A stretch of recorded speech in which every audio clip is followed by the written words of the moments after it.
great crowd here this morning and another first for Derry. How important is it to see events like this in the city? Well, I think it's absolutely vitally important, and it's Martina Anderson, our MEP, has set up this conference today. I want to welcome that. I think that's very important.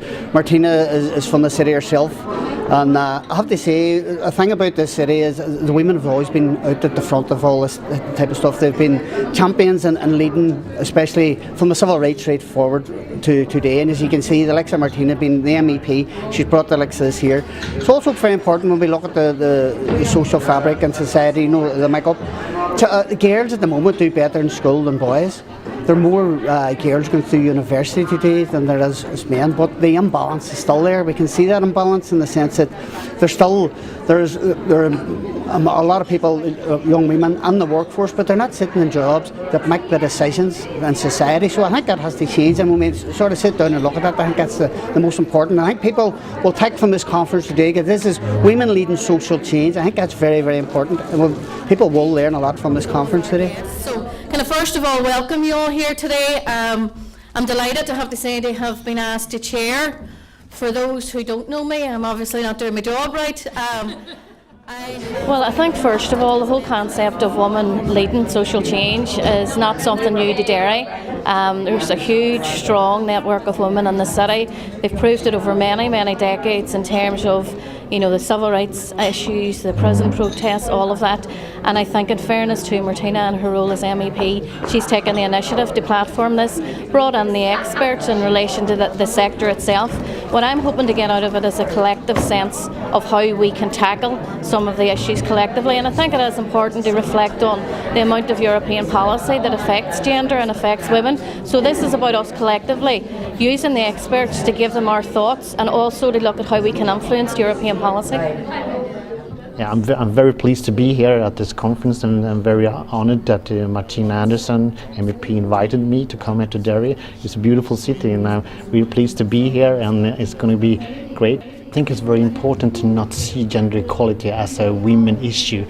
And I think it's very important. I have looked at it for 20 years as a human rights issue and democracy. Human rights, that everybody should be treated, be not discriminated, and that everybody should have the same opportunity and same participating in policy making decision or whatever. So it's much more about democracy and human rights and not a women issue. And that's the reason why both men and women should be concerned about this issue.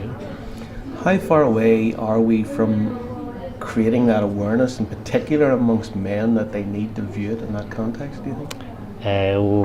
We have still a way to go because it's not exactly awareness about that, but I think it's going to come, and if we are more and more people talking about both men and women, I mean we're going to raise that awareness, because I sometimes believe it's not that people don't, for example, men don't want to think about it, but maybe they haven't thought about it. So if we are not able to get this, for example, 50-50 participation in policy making decision, and some country may achieve that anyway, but some country may need a push, go into the right direction, because another while we have to wait 100 years to get to human rights, and that's not okay.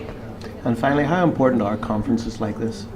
I think they're always important, that when people meet each other, you exchange views, you start to think, and then you take with your thoughts and ideas to next conference and next opinions. So I think always conferences are important for everybody, because you meet people, and when you meet people, something happens. Well, I think it's a very important conference, because I think people have outlined the importance of women being involved in the political process right across the island of Ireland and in Europe as well. But specifically around in Irish politics, it's very, very important that women have a voice there.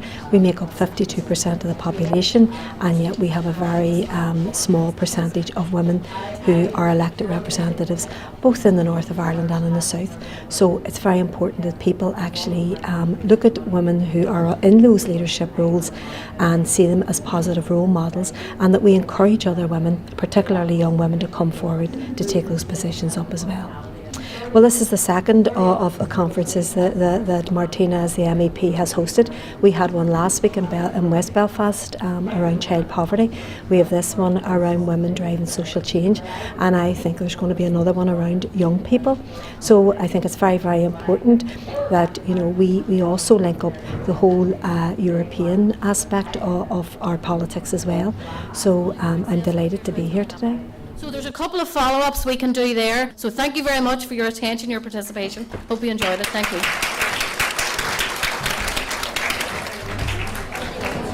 Martina, you must be very delighted with that conference and the participation comments.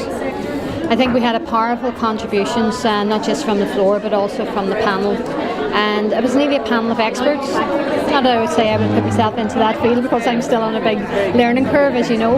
But what they did was impart information that you could see that the participants that were here all picked up on and came back. And it could have went on for another hour. The two themes, I think, were the two appropriate things. We looked at EU funding, we looked at EU programmes, and then we looked at the impact of austerity measures. And then the other thing that we dealt with was the role of women in leadership and the issue of quotas and whether there should be quotas or not. Having Mikael here as the chair of the Gender Equality Committee, I think, was very important because he himself is someone who's been dealing with this for 20 years. He doesn't find it strange that a man would be chairing that committee. But for us as women MEPs, it is very heartening to see him take on that role because he absolutely lives it and believes it, and he empathises. He says he can't have the same and doesn't have the same experience that many other people have had. But that said, he believes in human rights, and he feels that this is an issue, a human rights issue, one of those issues that have been put to the side. There are more important issues instead that needs to be addressed, and I think we heard from the contributions to the day today and some of the information that it cannot be parked. It can't be parked anywhere, shouldn't be parked here in the north, and it shouldn't be parked in Europe.